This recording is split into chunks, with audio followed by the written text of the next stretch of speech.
You know, I thought that solos was actually available. I don't know if it's not.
Warm up while you can.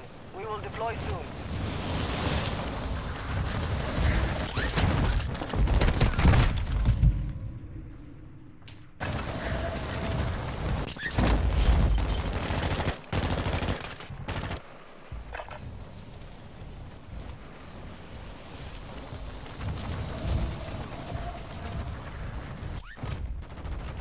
Enough training. Now we face the enemy for real.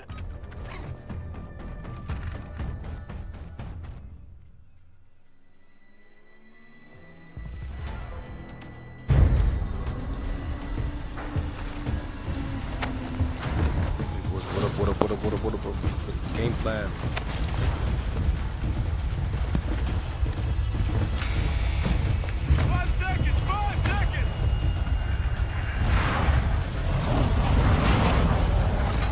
Battle Royale. Stay alive to keep your squad in the fight. Take the furthest one.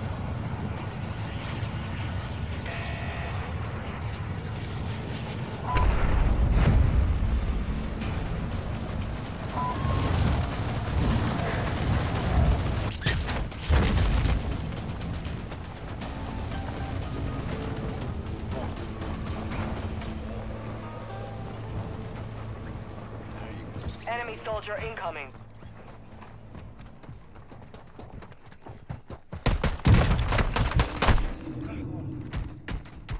Marking your a dog tag. Move to resecure it.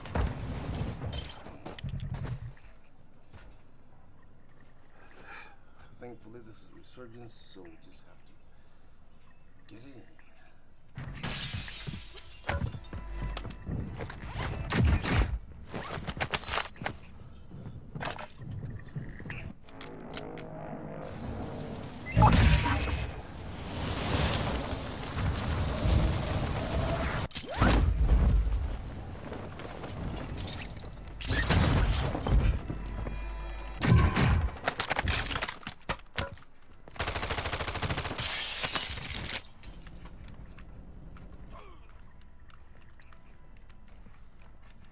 Enemy dropping in.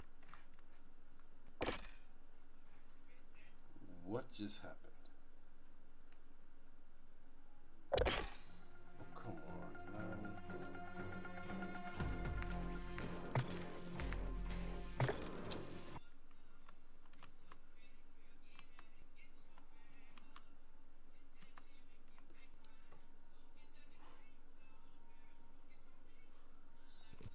Can't blame me for that, guys. You just saw exactly what just happened, and I have no idea. Game just shut down on me. And whose fault is that exactly? Is it the server's? I don't know. Right now, I'm trying to restart it and see exactly what we're working with. But if nothing happens, then well, just have to call it a night. Hey.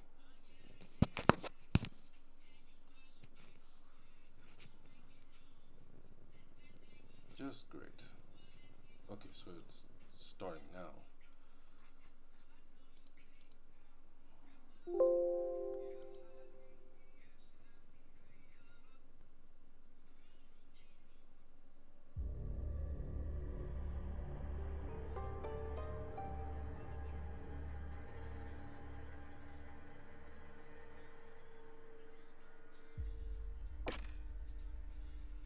Another error.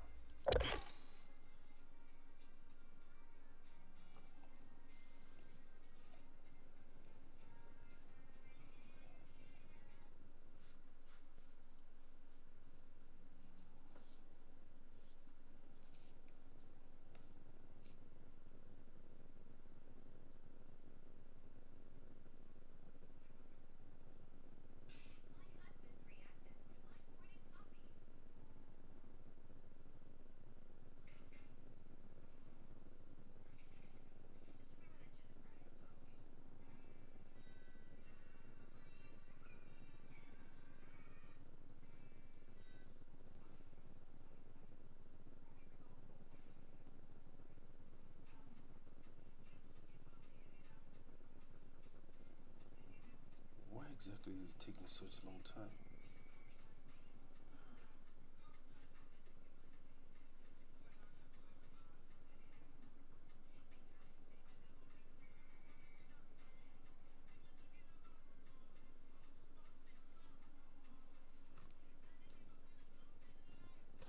Comment if it's supposed to actually take this long, guys. Oh my goodness.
we're gonna see if we can actually play something else, because clearly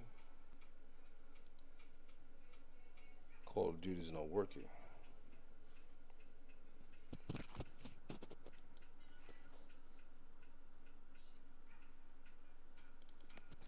So let's open up some Ubisoft and see if we can work with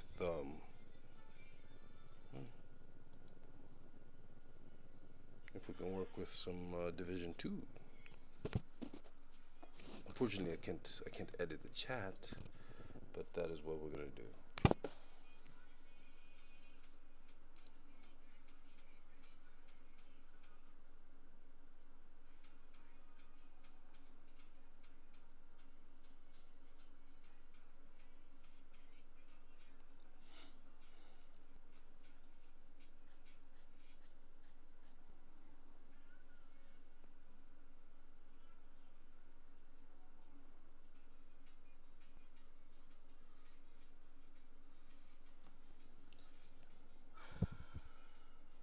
It has to update with 150 megabytes.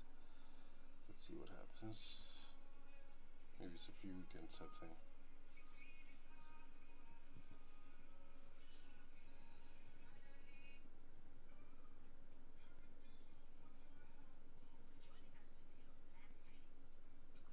Alright, I will be back.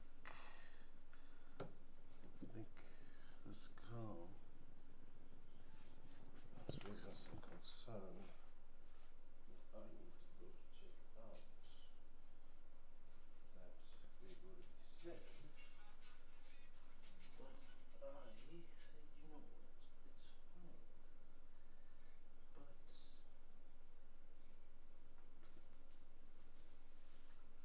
keeping my mind sane, let me go check it out.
No, it's at Assisi's house.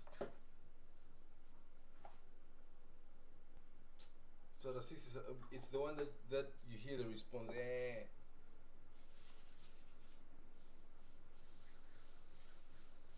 Just need to ask under the mouth. What's going on? You know there's 17 cows here. Yeah. Stressing us out.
Alright, so right now what is happening is that, well,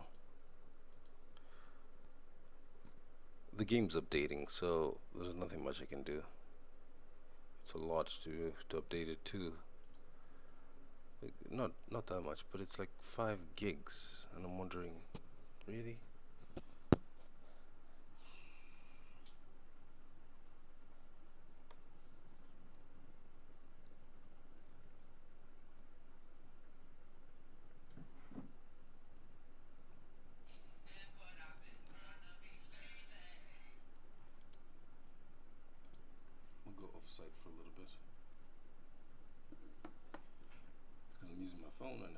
interact with my phone to do some other stuff, so I'll still be in the background.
He wants its baby. Mm-hmm. How come it wants to start crying for us? She does. Does. She does. We can't say she doesn't, but she does. Christmas cries a lot for us. Yeah. She's a different lady, does.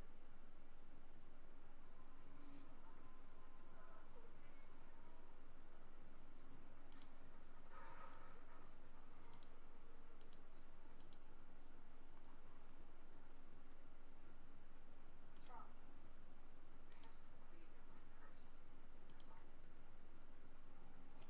Alright, people, what we're gonna do is while that is happening, we're gonna watch some Warhammer. No. We will. That's what we can do. Let's talk about Zinch. And trickery. He is directly empowered by every mortal race through their desire to plot and deceive. All those who act deceptively or would pursue knowledge and understanding with a desire to ultimately manipulate the world around them inevitably draw the attention of Zinch. Every living creature exists in a state of mutability. We are all constantly changing in a million different ways, and not always readily apparent. From the grand and more obvious, like an advancement in rank within our society, down to the microscopic level of cellular division.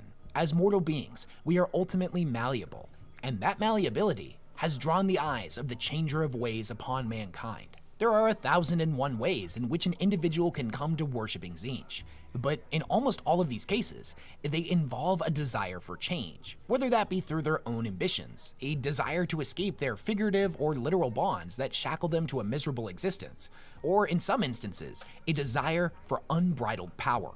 Because of this, Zinch often attracts would-be practitioners of the dark arts.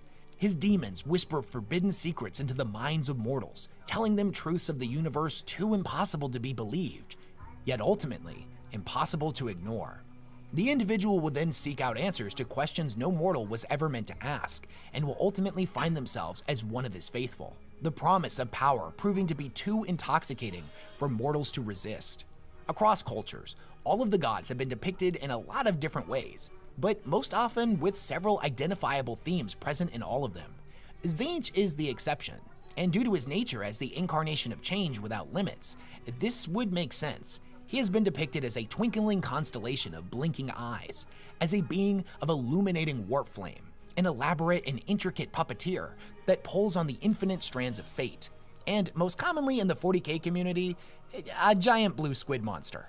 All magic, sorcery, and psychic abilities can trace their origin back to the Immaterium, and thus to Tzeentch, the master of magic in all its forms. He is able to perceive every event that has ever occurred across space and time, while also being able to see the strands of fate that lead to every potential future simultaneously. Trying to directly measure his intelligence with numbers is kinda meaningless, but to simplify it, this is an entity that would... If you do want to go watch this, guys, look up Wes Hammer and you will find his videos there to do with Warhammer 40k lore, and he's really good at it.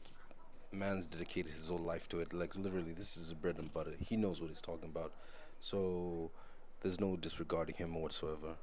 And trust me when I say he knows what he's talking about. There's no lying. Man knows exactly what it is.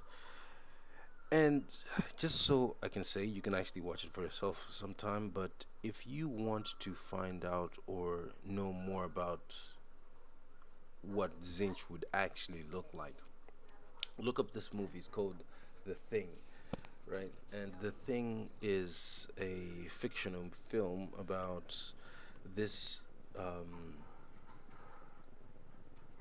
I don't know whether it's an alien or something that was found on Earth, or maybe it's something that had already been there and these scientists just found it. But it's along those either an alien or something that had already been there. Oops, sorry about that. But what happens in The Thing? No, guys can't see me. I'm trying to fix that right now. Okay, there we go. What happens in The Thing is that The Thing is, okay, I think it's based in the Arctic or the Antarctic, one of the two. I don't know which one that people go to the most, but it's based there. A group of scientists like are investigating something. They come across it, and this thing, it's like a thing you can't kill. And every single time you try to kill it, it changes into something else, and it's mostly to do with it's like flesh. It's like a body of cells that can manipulate themselves to look like anything, even a human being. But it was allergic to something. Like, was it something like metal? I think it wouldn't allow anyone to touch it with metal because I think it was allergic to it. But even in the end, when they tried to burn it, they tried stabbing it. It was just evading and everything. But they looked as if, spoilers, they looked as if they had killed it, but in the end you found out that it couldn't be killed. Tzeentch is just like that. If he infects you, you change, and everything around you starts changing. It's a perfect example of what it would be like to come across something that had been infected by Tzeentch in the 40k universe. But yeah. So if you want to know what it's like, search for the movie The Thing. You find it, you'll see it for yourself. Measure his IQ in the quintillions. He has plans within plans within plans, and the most mundane of events may set in motion a web of compounding instances that may not bear fruit for thousands of years, but will ultimately secure him victory. Yet this impossibly complex web of plans spreads so incomprehensibly wide over all of reality that it touches every living thing at one point or another, whether or not the individual realizes it or not. He perceives every event, intention, idea, thought, and whispered prayer of every mortal, and his impossibly complex mind is able to work out just how every single one of these will potentially impact the future. He watches over every sentient creature within the mortal universe with great enthusiasm, watching as each of his plots and schemes slowly begin to unfold into history. Tzeentch favors the cunning and intelligent over the physically strong, and thus rewards his followers with insight into the future and access to forbidden lore. He is ludicrously strong, but at one point was said to be even stronger. So strong, in fact, that the gods did the impossible. They set aside their differences to team up against him in order to bring him back down to their level. This was ultimately successful, but according to the Great Deceiver, was all part of his plan. Some believe that if Tzeentch truly willed it, he would end the Great Game and achieve dominance over the rest of the Pantheon. But due to his complicated and enthusiastic nature for the Great Game itself, he never would, and most likely is incapable of doing so. Based on Tzeentch's nature, I don't think he personally has the ability to win. The compulsion to keep the game going is just too ingrained in him, meaning doing anything that would end the game is actually an impossibility. Number 3. The Emperor of Mankind. The Emperor is without question the most powerful mortal to have ever lived, and by the time of the 42nd millennium, he has most likely become a god, although this is intentionally left purposely vague and cryptic within the lore. He was able to defeat and bind Dracnian, the demon created in the first murder. He is said to be more physically powerful than any of the Primarchs, which is incredibly impressive considering that we've watched Angron bench press a Warhound Titan, and Sanguinius take down 2 of them as well as a Warlord Titan in melee combat. He is known to project an aura that causes demons to flee in terror or burst into flames. He defeated an ascended Horus, his Primarch son that at the time of their battle had received an enormous power boost from all 4 Chaos Gods. As a child, he managed to kill his uncle by stopping his heart with a single thought. We've seen him use his incredible psychic might to force the entire Wordbearers Legion to kneel with a single psychic command. We also know that he is a perpetual and cannot truly die, and that he has mastered every form of academic study. So with that impressive list of feats that were accomplished when he was just a mortal, I'm guessing you're wondering why he's not ranked number 1 on this list, and we're gonna get into that. The Emperor of Mankind is not just a character, he is a plot device, a MacGuffin, a living deus ex machina, and every other literary trope you can think of, all wrapped up into a single entity. He is exactly as powerful as any individual story needs him to be. He is completely unknowable. He has plans within plans within plans. He has mastery over the ability to foresee into the future and can take a single action that will, over the course of thousands of years, come to create. Again, if you want to know more about this, go watch Wes Hammer and support his channel. This is not my content, this is his, and so I'm just watching it for the meantime just to show you guys what it's all about. But still, it is very interesting. I'm not gonna finish the whole video, just to give you a snippet of exactly what it's like, but yeah, let's get back into it. In entirely new societies, much like what happened when he defeated the Void Dragon, imprisoned it upon Mars, and then subsequently the dreams of machines the Catan would generate in the inhabitants of the Red Planet would eventually give rise to the Mechanicum, a faction that would supply his armies with fantastical new war machines. He is a psychic phenomena, a hurricane of arcane potential. Yet, despite this, due to many contrasting depictions of him by different authors, we aren't able to get a real feel for the full scope of his abilities without filling in the blanks with our own interpretations of the text.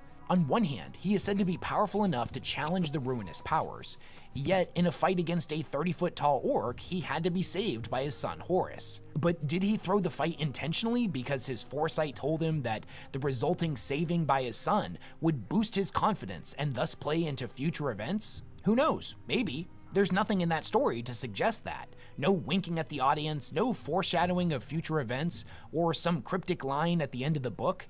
Yet, this is the narrative that many of us have adopted. As the godlike being who can go toe-to-toe with the Chaos Gods, losing to an admittedly enormous orc just doesn't make sense.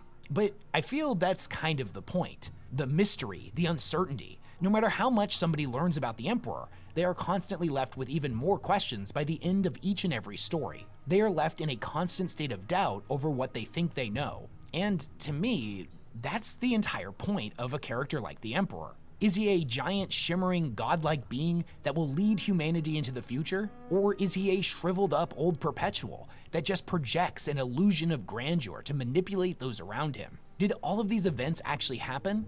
Or are they simply the result of thousands of years of propaganda and selective record purging? This is what makes the Emperor so fascinating, and above all else, in my personal opinion, a literary triumph. The idea that you can have this character be written about and expanded upon by dozens of different authors over multiple decades, each contributing a new element to the multifaceted enigma that is the Emperor. And yet, he never gets boring. He never falls into the Superman trope, wherein a character has demonstrated so many ludicrous feats over the years, it's impossible to take any threat he comes into contact with seriously. Because at the heart of it all, the reader is still left doubting what they think they know about him. I'll fully admit that the Emperor is one of my favorite characters. Not only is he deeply fascinating, but he's inspired more debates and late-night deep dives of obscure lore than any other character I can think of. Yet, because of his unknowable nature, assessing his true power level after his ascendancy to the realm of the spiritual is an impossible task. Every single failure of his can be written off as him either only using 1/100th of his power, or that failure was a secret victory, as the unraveling of one of his plans would put him closer to his ultimate goals. There is equal evidence to support such notions as true and false. Did he plan the Horus Heresy from the start in order to eliminate problematic legions, much like he did with the Thunder Warriors? Did he know Magnus was going to sabotage his Webway Gate, and thus made a problematic judgment call at Nicaea to ensure that it would happen? Was it his plan all along to end up on the Golden Throne so he could ascend to godhood? Did he seemingly crusade against religion in order to eliminate competition so once he was entombed there, he would be the only god left for humanity to turn to? Was he lying to Ra Endymion when he described his foresight as fallible? When it comes to the Emperor, the questions and mysteries are more captivating than any answer could ever possibly be. And if the writers are smart, they'll keep most of those mysteries unanswered. Aside from the examples of physical strength that I mentioned at the beginning of this, we also know that in Warhammer, beliefs have power. The more people believe in something, the more it begins to manifest in the warp. The Emperor has been worshipped as the one true god of humanity by quintillions of people across the galaxy for over 10,000 years. Thus, we can assume that his spiritual form has swelled immensely in power, many believing that he has truly become a god. If this is true, and he really is on the level of the Chaos Gods, then he would be able to display similar powers to them, and namely, the ability to create demons. Each demon is a splinter of their patron deity, having a portion of their personality and in many cases, supposedly looking like them. It is believed by some that the entities such as the Living Saints are the Emperor's equivalent to demon princes, and the Legion of the Damned is his equivalent of demons. Which would make sense. If the Emperor had the ability to create demons, they would certainly resemble Astartes. Now there is evidence to support both of those claims, but as of today, it is something that is still intentionally left vague and mysterious. The best tool we have for measuring his current power level is the accepted truth that the Emperor is in the warp, battling against the 4 Chaos Gods, and managing to keep them at bay. He's not strong enough to outright destroy them, but he can keep them from destroying the physical universe. His power is not absolute, because if it was, then we wouldn't be seeing demons manifest in our universe in the first place. If he was more powerful than the other gods, they would have all had to turn their attention solely on him. And herein lies the problem with the Emperor versus the Chaos Gods. We know that it's not just him fighting all of them at once. It's a 5-way battle, where everyone is fighting everyone. While the Emperor is fighting off all 4 of them at the same time. Nurgle, for example, is fighting Khorne, Tzeentch, Slaanesh, and the Emperor, also at the same time. It's exactly the same for each of the combatants. That means in this hypothetical scenario of a 4 against 1 in any direction, any of these figures could be eliminated. If the gods set aside their differences and gave the Emperor their full attention, it would be no contest. He would fail. We also know that if one of the gods manages to become too powerful, the others will unite to knock them back down to the same level as the rest of them. This happened famously with Tzeentch at one point, and the resulting battle between him and his siblings saw his crystal staff, said to be the most powerful weapon in all of existence, shattered into thousands of pieces, which then rained down upon the physical universe, each one representing a different spell, thus introducing magic to our realm. Even though Khorne is said to be the most powerful of all of the ruinous powers in the current setting, the other gods have not deemed him a sufficient enough threat to form an alliance. We can assume with that it is the same for the Emperor. He's powerful enough to be a problem, but not powerful enough for them to unite against. It is said that from our perspective, the Emperor is growing in power every single day, as more and more of the beliefs, hopes, and love of humanity funnels into him. He swells in might and will one day overpower the Chaos Gods. It's similar to how the decadence and extremes of the Eldar swelled over time and eventually gave birth to Slaanesh. They started off as non-existent and grew more powerful over time until a breaking point was finally reached, and they ripped their way into our reality. However, it's important to remember that in Warhammer, when we speak of the Immaterium, time is meaningless. The Chaos Gods refer to Slaanesh as having always existed, even though we in the physical universe have an exact date when they were born. The gods are simultaneously at their weakest and strongest points. They have always and never existed at the same time. To me, this means that we will see the Emperor become more active over time, and it will appear as if he is getting stronger. But his battle in the warp against them is like trying to measure the immeasurable. The escalation is as ultimately irrelevant as it is impossible to quantify. But perhaps that's the point. Perhaps he will never be strong enough to kill the other gods. Maybe introducing a god of order to the Pantheon will bring balance to the Immaterium. And maybe that's the best we can hope for. Number 2. Khorne. Khorne, also known as the Blood God or the Lord of Skulls, is the chaos god of war, violence, and bloodshed. He is the manifestation of anger, hatred, rage, and murder. Considering that Khorne derives his power from the desire to spill blood, it comes as little surprise that in the grim darkness of the 42nd millennia, where there is only war, Khorne is currently experiencing a resurgence and is considered to be the most powerful of the ruinous powers. The urge to commit violence in one form or another is one of the most basic drivers amongst any mortal species. It doesn't matter how advanced a society claims to be or how enlightened they've seemingly become. Violence is a primordial force that will never fully lessen its grip on mortals. Whether it be a warrior defending his home, a sadistic act of murder for murder's sake, or every drunken barroom brawl that has ever occurred, every violent act or expression of rage flows into the Immaterium and directly empowers the Blood God. Although he has been worshipped by countless civilizations across space and time, there are a lot of similarities to how he is depicted. He's often shown as being a towering giant with a canine head, armored in brass and seated upon a mountain of skulls, on top of which he lets loose bellowing war cries that echo through reality, a sanguine call to spill blood and take skulls. He is the physical and immaterial, figurative and literal incarnation of rage, and is often depicted wielding a mighty and terrible axe or sword known as Warbringer. A sword so powerful that it sunders reality when swung, cleaving through dimensions to eviscerate whatever has drawn the Blood God's ire. Despite being the most powerful, Khorne is also the most straightforward of the gods. He has an absolute disdain for tricksters and any who would lie or cheat their way to victory. Naturally, he and his followers hate sorcery in all its forms, and vastly prefer to fight with melee weapons, viewing those who use long-range firearms to wage war as cowards. The earliest lore on Khorne depicted him as a multifaceted god, of not just rage and blood, but also one of honor. Although the further along we move in the timeline and the more 40k lore gets updated, Khorne's honorable side has mostly taken a back seat.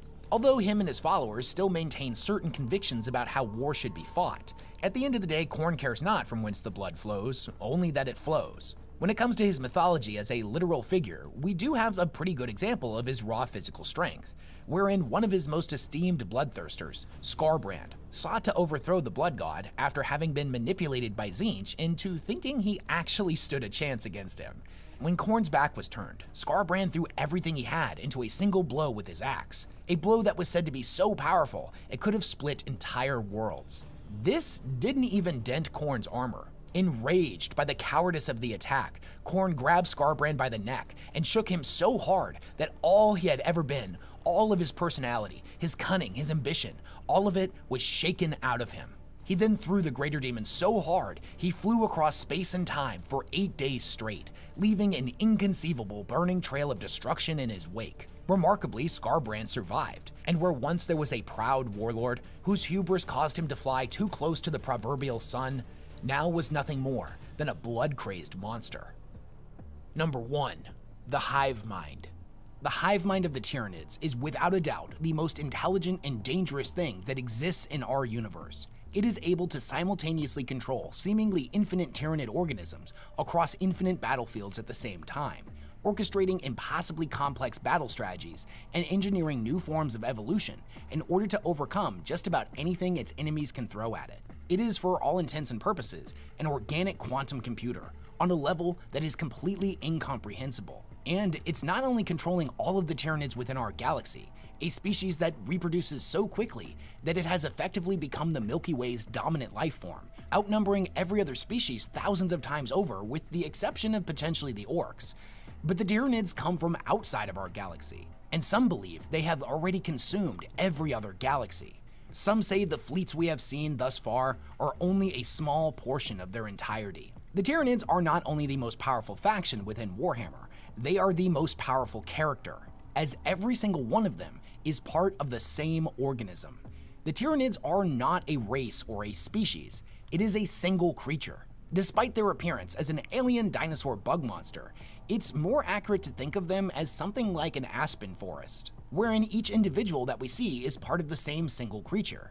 But whereas the aspen forest can stretch out over multiple kilometers, the Tyranids have spread in a similar manner across multiple galaxies. It may even be more apt to think of them in a way that compares them to a human body.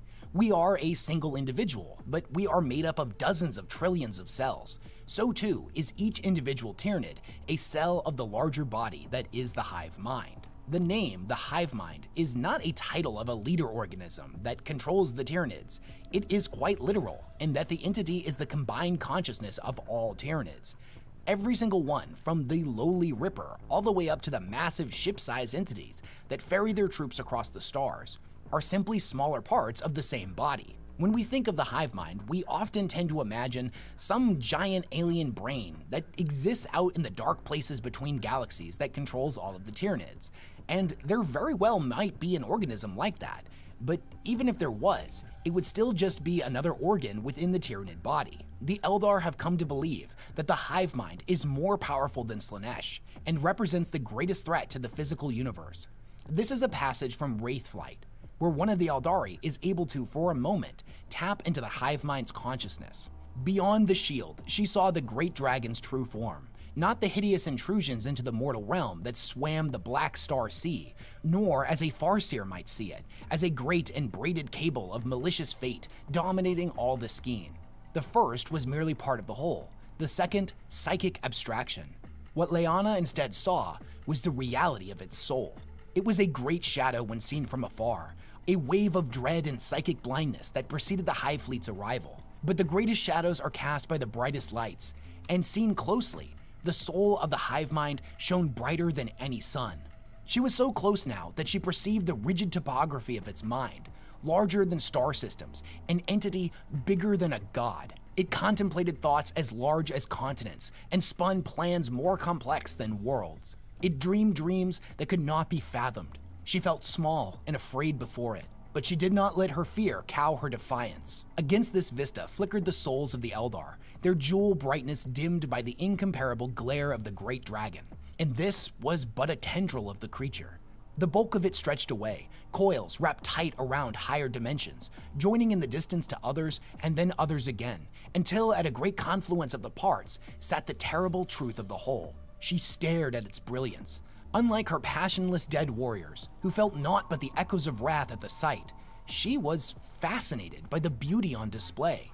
She thought, if only such a thing could be tamed, it would drive out she who thirsts forever.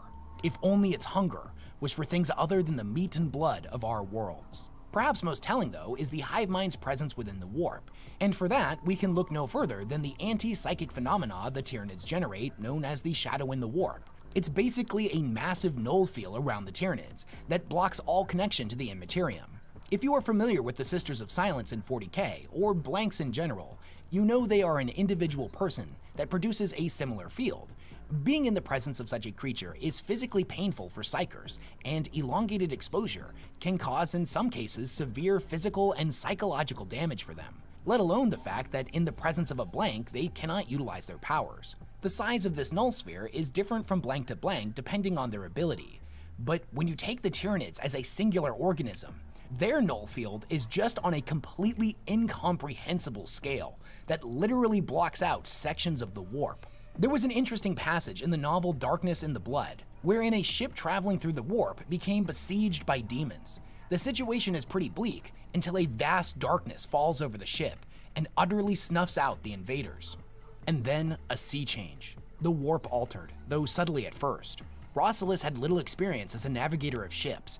Had he been born to the role, he might have noticed it sooner. Like ancient mariners, tasted the shift from salt to sweet in the waters of Terra's lost oceans. But soon it became apparent to him that the tempest was calming. The shrieking idioforms and psychopomps struggled to take shape.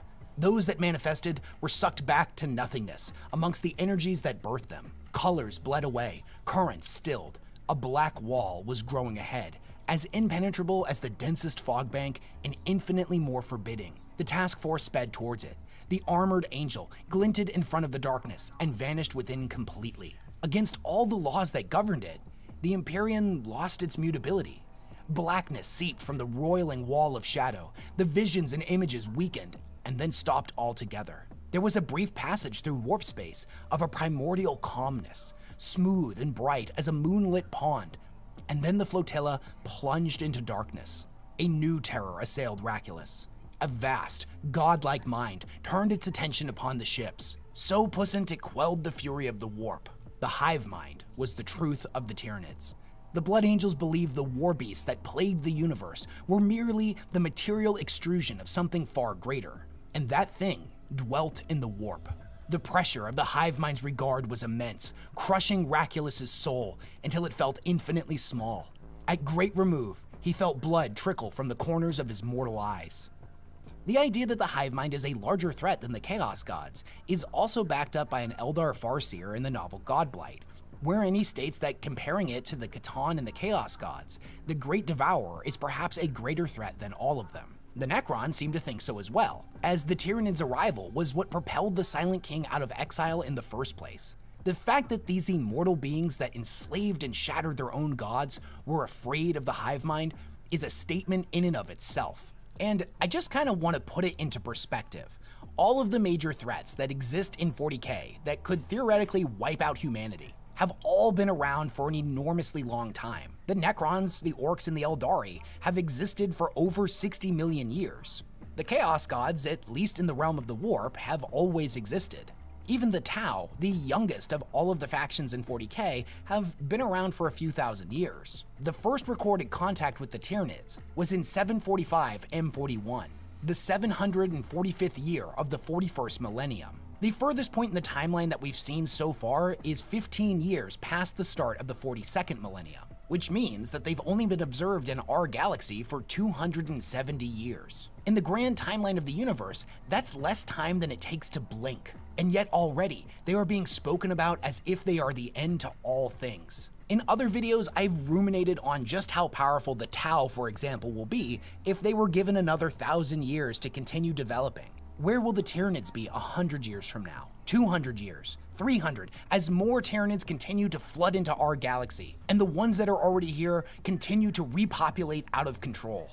The singular organism that is the hive mind represents the largest threat to every living creature in the galaxy. They are the end times. And due to the twofold factor of first, their primary driving force being the consumption of all organic life, and second, that consumption resulting in the destruction of all those who empower the gods, while simultaneously growing the shadow in the warp that sunders the connection between the physical and the immaterial, blotting out sections of the warp and further reducing the gods' effectiveness. The Pantheon has no ability to influence the hive or any members of its infinite brood.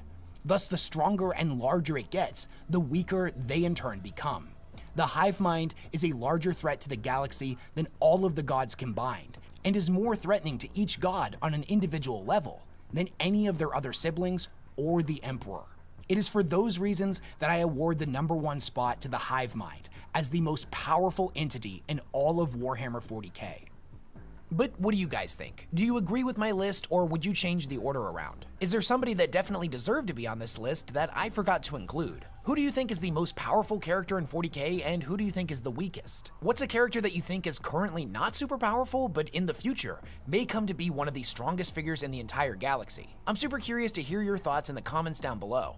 And make sure to download War Thunder by using my link in the description of this video to get an amazing welcome pack, which includes multiple premium vehicles, account boosters, and a whole lot more. It's free to play and has some of the most amazing and historically accurate PvP battles ever created. Big thanks for watching my video all the way through. The watch time seriously helps out my channel a lot. And let me know down in the comments what other topics you'd like me to cover from Warhammer 40k. Also, what's your favorite type of videos that I post? Do you like when I do the Grimdark Story Hour, or are you more of a deep dive?